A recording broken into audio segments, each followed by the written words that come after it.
بسم اللہ الرحمن الرحیم۔ السلام علیکم دوستو، ایک یہودی کا گزر مسلمانوں کی ایک بستی سے ہوا۔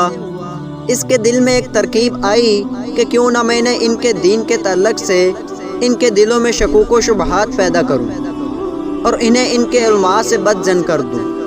بستی میں داخل ہونے سے پہلے ہی ایک چرواہے سے ملاقات ہوئی۔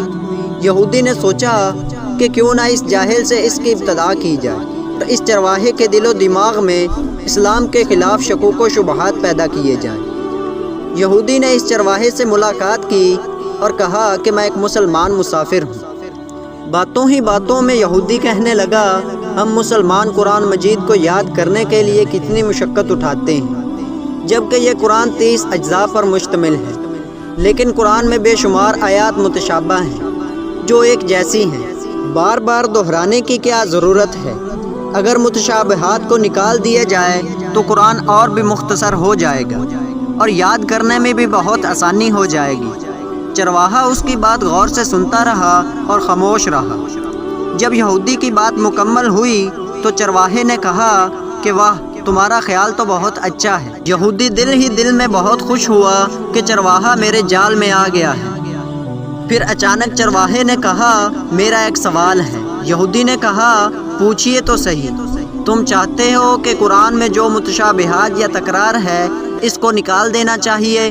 ہاں بالکل، میرا یہی خیال ہے کہ جو آیت ایک سے زیادہ ہو اس کو قرآن سے خارج کر دیا جائے تو قرآن مختصر ہو جائے گا اور یاد کرنے میں بھی آسانی ہوگی۔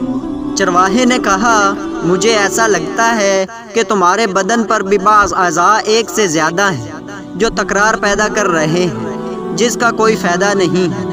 کیوں نہ تمہارے 2 ہاتھوں میں سے ایک ہاتھ کو کاٹ دیا جائے، 2 پیروں میں سے ایک پیر ہی رکھا جائے، اس لیے کہ یہ تکرار ہے۔